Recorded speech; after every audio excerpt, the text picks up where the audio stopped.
Back pain এটা একটা global term নাও। Adult পপুলেশনের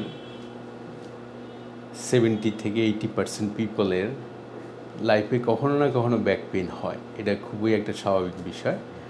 আমরা এখন এমন কোনো ফ্যামিলি বা এমন কোনো অফিস বা এমন কোনো কমিউনিটি পাবো না যেখানের মধ্যে ব্যাক পেইন নাই। তো এটা it's a very very common term now.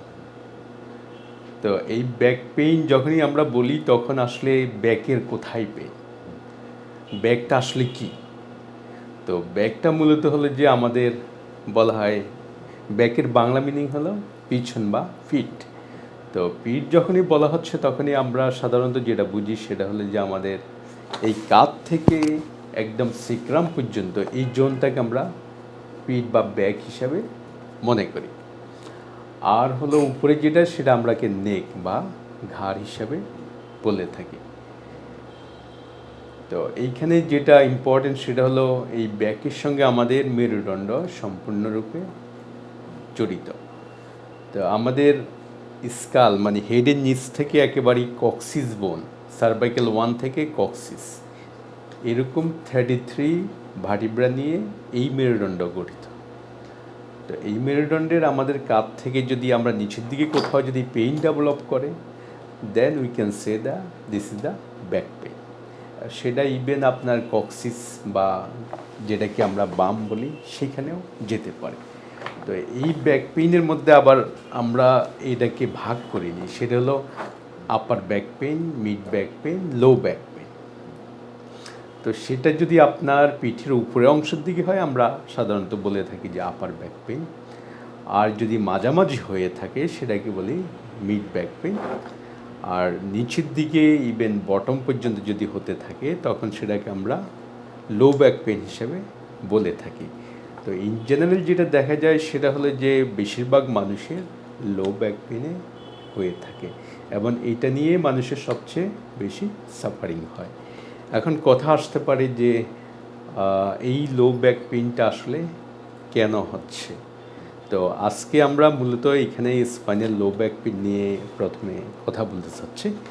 তো লো ব্যাক পেইন কী কারণে হচ্ছে সেটার প্রধান দুইটা কারণ, একেবারেই প্রধান যদি আমরা বলে থাকি সেটা হলো যে ইন্টারভার্টিব্রাল ডিস্ক। ইন্টারভার্টিব্রাল ডিস্ক হলো দুইটা ভার্টিব্রার মাঝখানে যে জিলাটিনাস জেলির মতো অংশ সেটাকে ডিস্ক বলে। তো কোনো কারণে যদি এই ডিস্ক ইনজিউর্ড হয় বা ডিজেনারেশন হয় সেটা থেকে পেইন করতে পারে। এবং এই ডিস্কের সবচেয়ে ইম্পর্টেন্ট যেটা বিষয়, যদি সেটা সামান্য পরিমাণে ইনজিউর্ড হয় এবং সেটা যদি অনেক সময় পাশে ফেটে গিয়ে বের হয় কিছু অংশ, এবং এই যে বের হচ্ছে সেই অংশের পরিমাণ কতটুকু, this is the most important.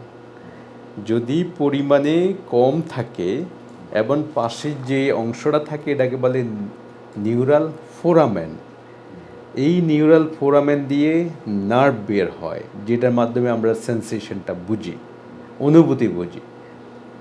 তো এই ডিস্কটা যদি পাশে সরে গিয়ে নার্ভে কম্প্রেস করে তখন ওই নার্ভের ডিস্ট্রিবিউশন অনুসারে তখন আর শুধু ব্যাক পেইন থাকে না, সেটা লেগে চলে যায়। লেগে থাইতে যেতে পারে, গ্লুটিয়াল রিজন যেতে পারে, নি জয়েন্টে যেতে পারে, ফুটে যেতে পারে, লেগে যেতে পারে, ইভেন টোজেও যেতে পারে। তো এইখানে খুব ইম্পর্টেন্ট যে বিষয় সেটা হলো এই ডিস্ক যদি ইনজিউর্ড হয়ে নার্ভে কম্প্রেস না করে তাহলে জাস্ট ডিস্কের ইটসেলফ এখানে লোকালাইজ একটা পেইন হবে এবং সেই পেইনটা কখনোই লেগে আসবে না। তো সেক্ষেত্রে যেটা হয় যেখানে ডিস্কটা ইনজুরি ওই লোকাল ছোট একটা প্লেসের মধ্যে এক ধরনের তীব্র পেইন হবে, প্লাস ওইখান থেকে সারাউন্ডিং একটু স্পার্ক করবে পেইন, বাট ওইখান থেকে লেগে পেইন রেপার্ট করবে না। পেইন রেপার্ট লেগে করবে যখন এই ডিস্ক বাল্জ হয়ে এই নিউরাল ফোরামেনে এসে নার্ভের মধ্যে কম্প্রেস করবে। যদি কম্প্রেস করে তখন সেটা লেগে পেইন যাবে এবং সেক্ষেত্রে হয়তো লো ব্যাক পেইন পরিমাণে কমও থাকতে পারে, বাট যেটা লেগে যাচ্ছে সেটার মানে পায়ের দিকে সেটার পেইনটা অনেক বেশি হয়। এবং পেইনের সঙ্গে সঙ্গে যেটা হয়, অনেকে বলে যে ঝিমঝিম করে, যেটাকে আমরা টিংলিং সেন্সেশন বলি, অনেকে বলে যে বার্নিং করে। তো যখনই এই নার্ভের মধ্যে ডিস্ক এসে কম্প্রেস করে, তখন লেগ মানে পায়ের দিকের পেইনটা অনেক বেশি তীব্র হয়। এবং দেখা যাচ্ছে যে তখন একটা পার্সন বা একজন পেশেন্ট উঠে বসবে, দাঁড়াবে, হাঁটবে, সেটা অনেকাংশে পসিবল হয় না। তো this is one of the most common reason. আমরা যত পেশেন্ট পাচ্ছি বাংলাদেশে, তো বেশিরভাগ ক্ষেত্রে দেখা যাচ্ছে যে এই ডিস্কে একটা প্রবলেম, এবং এটা সবচেয়ে বেশি হয় মিডল এজ বলতে যে 35 to 45-এর মধ্যে।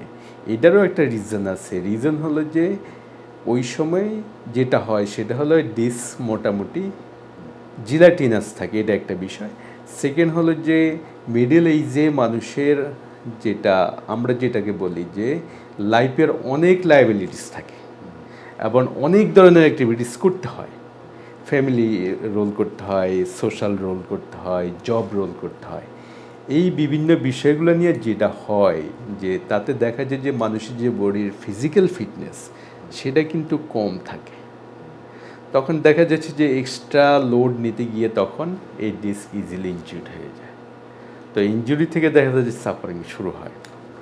তাই এই একটা কমন রিজন।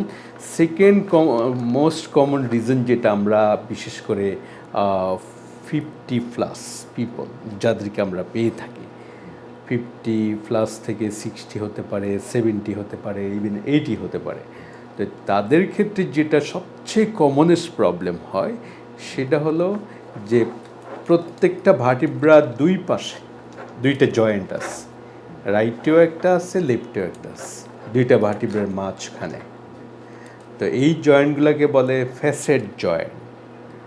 তো আমরা যখন সামনে ঝুঁকি বা সোজা হই, বাঁকা হই, ডানে মুভ করি, বামে মুভ করি, তো এই জয়েন্টগুলা আমাদের মুভমেন্টের সঙ্গে রোটেট করতে থাকে, ঘুরতে থাকে। তো যখন আমাদের বয়স হয় 50+ হতে থাকে, তখন ফার্স্ট হলো এগুলার ভিতরে যে এগুলাকে বলে আমরা সাইনোভিয়াল জয়েন্ট, মানে এখানের মধ্যে যথেষ্ট লুব্রিকেশন থাকে। তো বয়স হওয়ার সঙ্গে সঙ্গে এই লুব্রিকেশনের পরিমাণটা কিন্তু কমে আসে।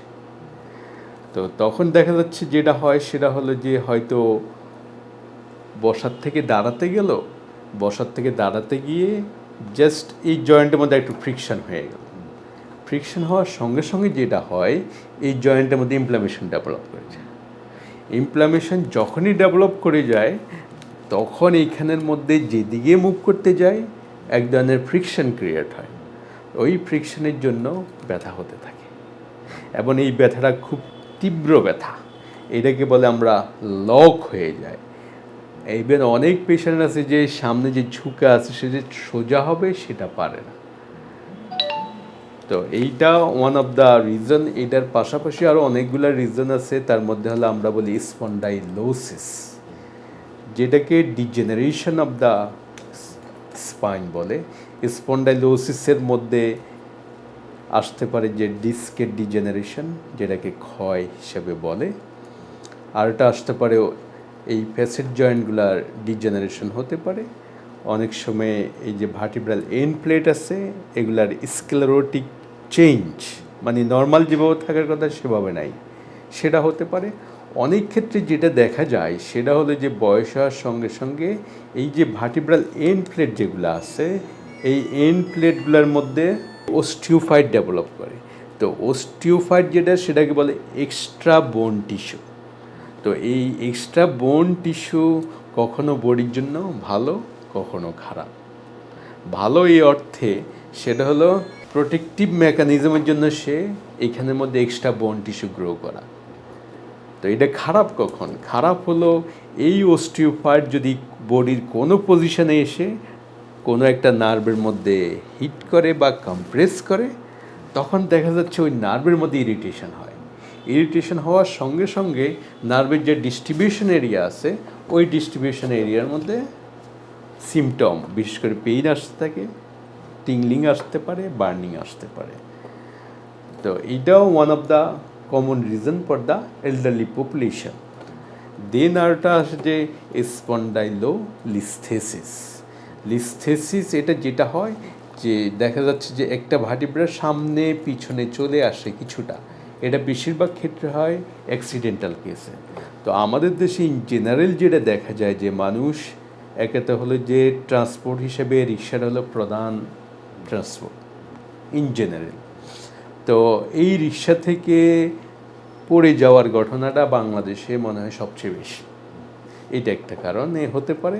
সেকেন্ড হতে পারে যে আমাদের যে রেইনি সিজনে প্রচুর স্লিপ হয়, কিন্তু এটা শহরে হয়, শহরের বাইরে হয়, গ্রামেও হয়। ওই স্লিপারি কন্ডিশনে যখন ফল ডাউন হয় সেটা থেকেও আপনার লিস্থেসিস হতে পারে। অ্যাক্সিডেন্টাল কেস থেকে সবচেয়ে বেশি এই সমস্যাটা হয়। দেন আমরা আরেকটা বলি যে স্পন্ডাইলোলাইসিস। লাইসিস যেটা সেটা মূলত এই ফ্যাসেট জয়েন্টের প্রবলেম। সেখানে একজনের ডিজেনারেশন হয় বা এখানের মধ্যে অনেক সময় ব্রোকেন থাকে। তো এইটা বেশিরভাগ ক্ষেত্রে দেখা যায় হলো, আমি দেখেছি যাদেরকে, এক হলো অ্যাক্সিডেন্টাল কেস থেকে আর হলো প্লেয়ারদের কাছ থেকে যারা হাই ইম্পোর্টস গেম প্র্যাকটিস করে। আর ওটা কমন সেটা হলো যে স্পন্ডাইলাইটিস। স্পন্ডাইলাইটিস যেটা সেটা হলো inflammation of the full spine, যেটাকে আমরা বলি অ্যাঙ্কালোজিং স্পন্ডাইলাইটিস, মানে পুরা স্পাইনটা জমে আসে। তো মূলত এগুলো হলো ভেরি কমন রিজন।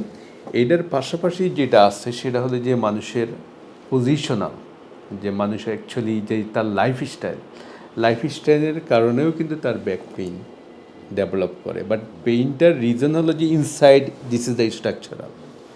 আর আউটসাইডে যদি আমরা দেখি সেটা হলো যে একজন পার্সন তার এই ডিস্কের মধ্যে ইনজুরি হয়, প্যাসেটে ইনজুরি হয়, দেন হলো যে তার ডিজেনারেশন থাকে, সে যদি প্রপারলি লাইফস্টাইলটা মেনে না চলে, সে যদি রেগুলার এক্সারসাইজ না করে, সে যদি তার বডি ওয়েটটা কন্ট্রোল না করে, তাহলে এই ধরনের প্রবলেমগুলো হতে পারে।